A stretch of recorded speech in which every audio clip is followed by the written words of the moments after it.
পাঞ্জাবি পাঞ্জাবি একটা ফিল আছে, ইন্ডিয়াতে দেখা যায়। আমার তো ভালো লাগছে গাড়িটা।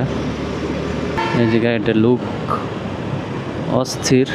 ওই যে জিপটা আছে না, সেই টান দেয়, সেই খেলা হইতেছে আজকে ওর লগে।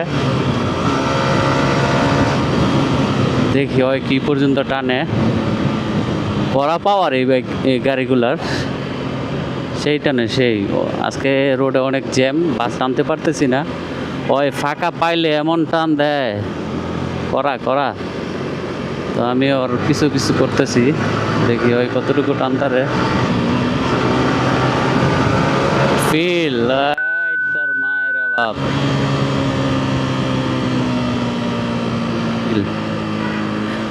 যে ড্রাইভার আছেন উনি একটু বয়স্ক লোক, কিন্তু সেই টানতাছে হয়। হেরে কুত্তাটা মার্ডার হয়ে গেছে। ওরে শালা কি টানতেছে রে ভাই!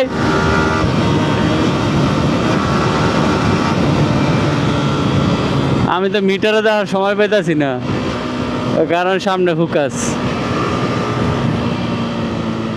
রেডি পিক আপের খেলা, তোরে ছাড়তেছি না আজকে।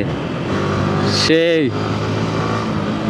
গাড়িটা যেমন টান দেয়, মানে বাইকের মতো স্পিডে টান দেয়, ফ্রুত করে চলে যায়। কোন ব্র্যান্ডের গাড়িটা সেটা জানি না, কিন্তু জিপ লেখা পিছনে।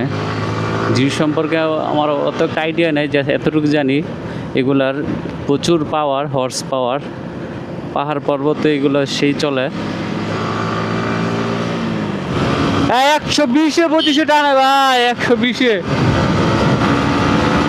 ওরে টান্দা ধরা মুশকিল, রিক্স হয়ে যাবে আমার জন্য ওরে ধরাটা, কারণ রুট ফাঁকা নাই। ওর ব্রেকিং কোয়ালিটি আমার ব্রেকিং কোয়ালিটি সেম না, আমি স্পিডটা ওঠাইলে থামাইতে পারুম না। তবে সেই ফিল পাইতেছি ওর লগে, এটাই না কারেন্টের মতো টানে হয়।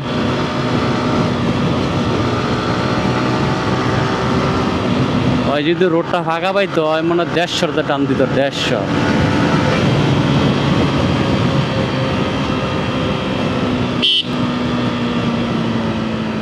বান্দরবন 154 কিলোমিটার, রাঙ্গামাটি 134।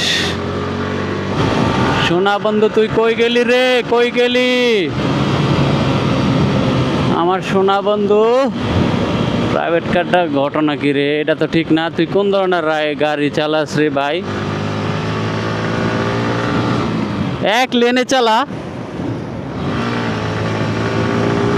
মাঝ লেনে 2 লেনের মাঝ বরাবর গাড়ি চালায়।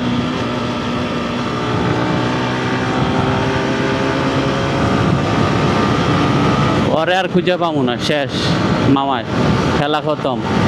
হ্যাঁ আমার খাইয়া দিছে, ওরে পাওয়া এত সহজ হইব না। আর বাইক মনে হয় ওর সাথে পারবো না, ওর মনে হয় 200+ মনে হয় স্পিড উঠে যাবো ঘর। থাক, পেরোলে লাভ নাই, ওই গেছে চলে যাক, আমি আমার মতো যাই। যত গতি তত ক্ষতি, এটা মাথায় রাখতে হবে। এই যে হ্যাঁ